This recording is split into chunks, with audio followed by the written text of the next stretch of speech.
રાજકોટમાં પોલીસ અને car ચાલકની બબાલનો video social મીડિયામાં વાયરલ થયો છે। વિડીયો રૈયા ચોકડી પાસે હોવાનું સામે આવ્યું છે। કાર ચાલક દ્વારા સિગ્નલ તોડતા પોલીસે રોકીને ટકોર કરતા બોલાચાલી થઈ હોવાનું સામે આવ્યું છે। ત્યારે હાલ તો કાર ચાલકને ગાંધીગ્રામ પોલીસ સ્ટેશને લઈ જઈ આગળની કાર્યવાહી હાથ ધરવામાં આવી છે।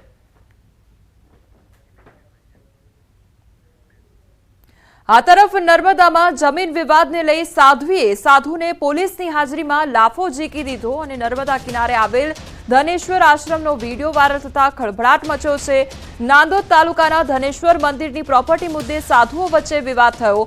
महत्वनुं छे के आ विवाद छेल्ला 25 वर्षथी चाले छे। साध्वीए साधु सदानंद महाराज सामे फरियाद करी पोलीस बोलावी हती अने त्यारबाद अखिल भारतीय संत समितिना जिल्ला महामंत्री सदानंद महाराजने पोलीसनी हाजरीमां महिला साधु भगवतदास उर्फे भौमिका साध्वीए तमाचो मार्यो। विवाद वधता बंने साधुओए રાજપીપળા टाउन पोलीस पासे पोलीस प्रोटेक्शन मांग्युं छे। त्यारे साध्वीना थप्पड़ मारवा मुद्दे सदानंद महाराजे कह्युं, आ साध्वीए मारी पर अनेकवार आवो हुमलो करेल छे अने મને ન્યાય નહીં મળે તો હું આત્મવિલોપન કરીશ।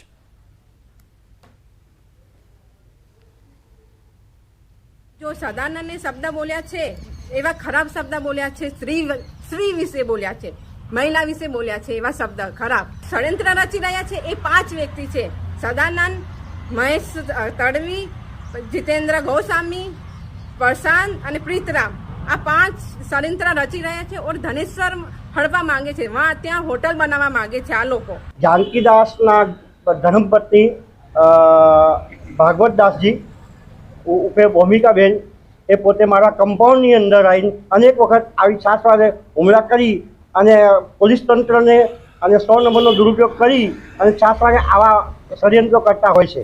एमनो आक्षेप शुं हतो? एमनो आक्षेप ए हतो के आ जग्या अमने सोंपी दो, एम आ जग्या हड़प करवा माटेना अनेक प्रकारना षड्यंત્રો करी रह्या छे।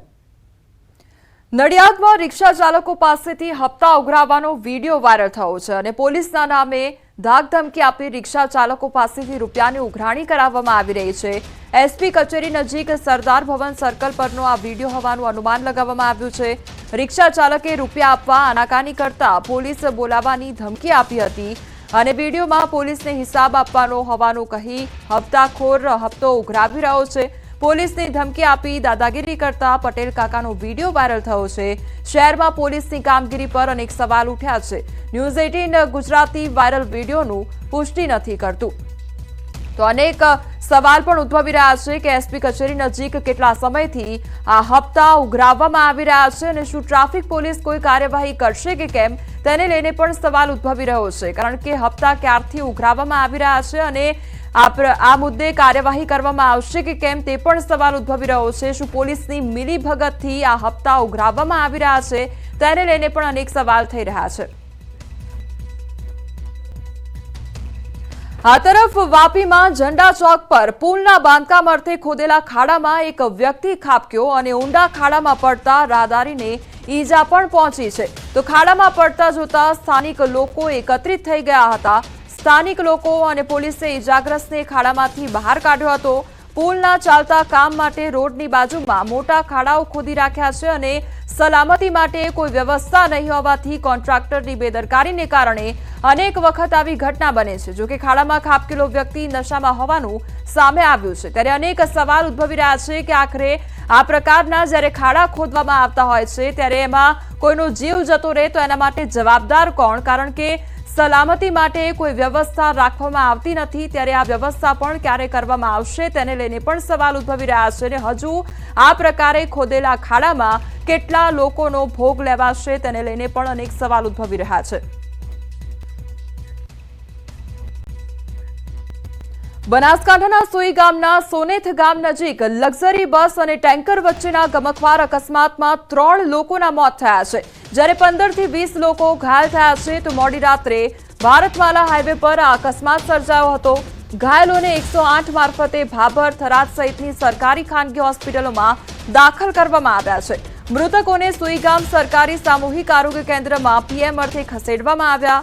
તો રોંગ સાઈડમાં આવતા ટેન્કર ચાલકે લક્ઝરીને ટક્કર મારતા અકસ્માત સર્જાયો હતો અને જામનગરથી રાજસ્થાન તરફ જતી લક્ઝરીને સોનેત ગામ નજીક ભારતમાલા હાઈવે પર અકસ્માત નડ્યો. અકસ્માત એટલો ભયંકર હતો કે લક્ઝરીનો કચ્ચર ઘાણ વળી ગયો હતો. સુઈગામ પોલીસે અકસ્માતને લઈને વધુ તપાસ હાથ ધરી છે. આ તરફ દ્વારકામાં અકસ્માતમાં 2 મહિલાના મોત નીપજ્યા છે અને ભાટિયા નજીક કાર ટ્રેક્ટર વચ્ચે અકસ્માત સર્જાયો અને અકસ્માતમાં 5 લોકો ઇજાગ્રસ્ત થયા છે. ટ્રેક્ટર પાછળ કાર ઘૂસી જતા 2 મહિલાના ઘટના સ્થળે જ મોત નીપજ્યા. કારમાં સવાર માતા પુત્રીના મોત નીપજ્યા છે. ઇજાગ્રસ્તોને સારવાર અર્થે ખસેડવામાં આવ્યા છે. તો અકસ્માત અંગે કલ્યાણપુર પોલીસે તપાસ હાથ ધરી છે.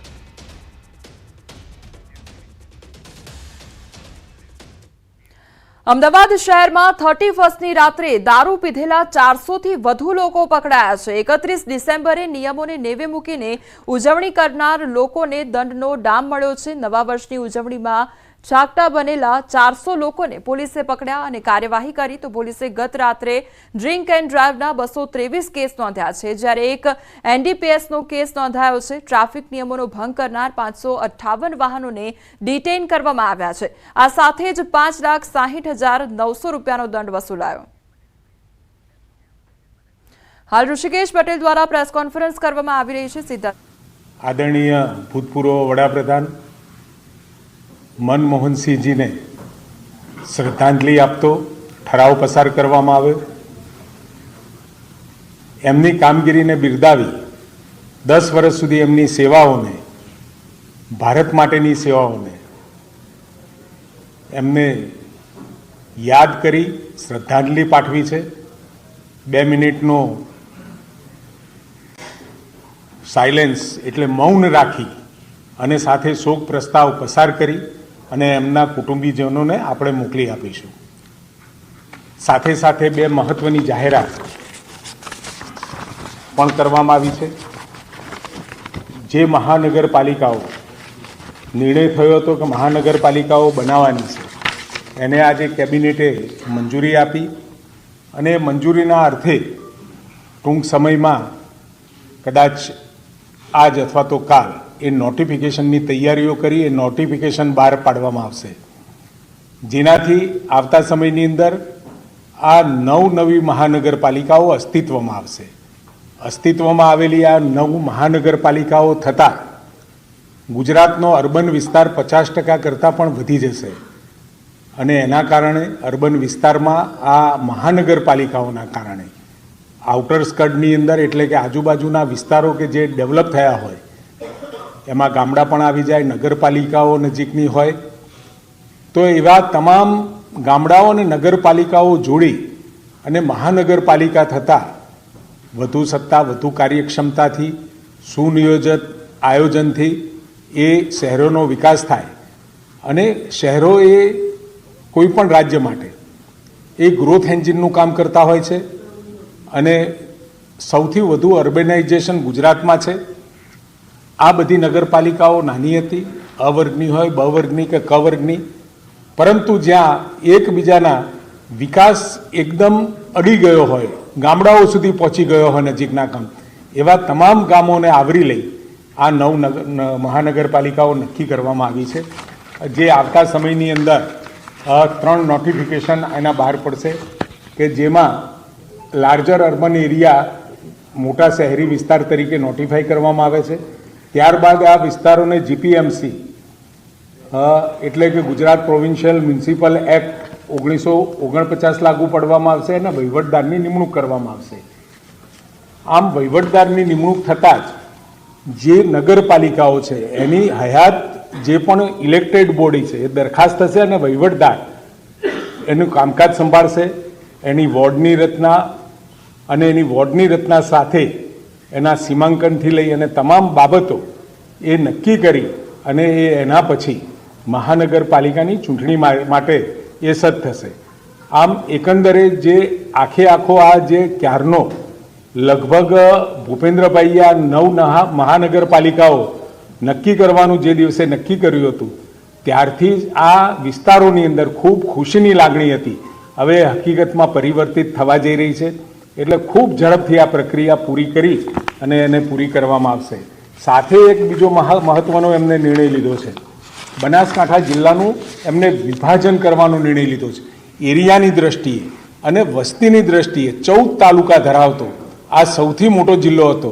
એટલે સ્વાભાવિક કે એક છેડાથી જે હેડક્વાર્ટર સુધી પહોંચવામાં ખૂબ મોટું 35 થી 85 કિલોમીટર સુધીનું લાંબુ અંતર કાપવું પડતું હતું, હવે ટૂંકું થશે. અને હાલ બનાસકાંઠાના 14 તાલુકા છે, એમાંથી 8 તાલુકાઓ અને 4 નગરપાલિકાઓથી એક નવો વાવ થરાદ જિલ્લામાં એનો સમાવેશ કરવામાં આવશે. અને વાવ થરાદ જિલ્લાનું મુખ્ય મથક એ થરાદ રહેવાનું છે. હાલનો બનાસકાંઠો જિલ્લો રાજ્યમાં સૌથી વધારે સંખ્યાબળમાં છે, વિસ્તારમાં પણ છે અને 14 તાલુકા ધરાવતો છે. વસ્તીને વધુ સુગમતાથી સરળતાથી વહીવટ મળી રહે, લોકોને આવવા જવામાં તકલીફ ના પડે એના માટે 2 જિલ્લામાં એનું વિભાજન કરવામાં આવ્યું છે.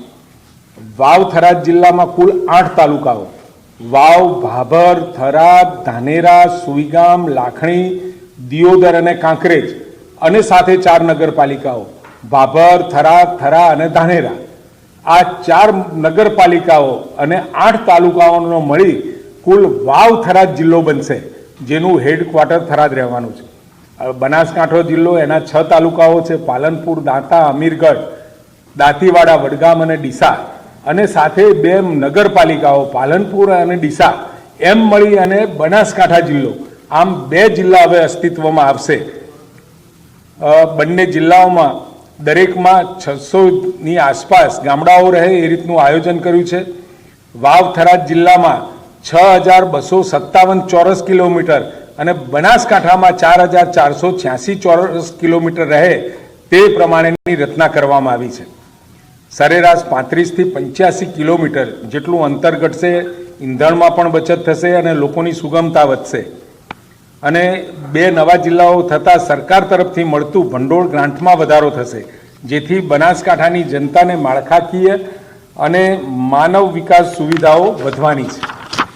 આમ એકંદરે આ 2 મહત્વની જાહેરાત આદરણીય ભૂપેન્દ્રભાઈએ ગુજરાતના અને ખાસ કરી ઉત્તર ગુજરાતમાં બનાસકાંઠા જેવા મોટા જિલ્લાને 2 જિલ્લામાં વિભાજિત કરીને આપી છે. અને સાથે જે મહાનગરપાલિકાઓ બનાવવાનો નિર્ણય થયો છે, પહેલાં 8 હતી અને 9 આ નવી થઈ, કુલ મળી અને 17 મહાનગરપાલિકાઓ અસ્તિત્વમાં આવશે.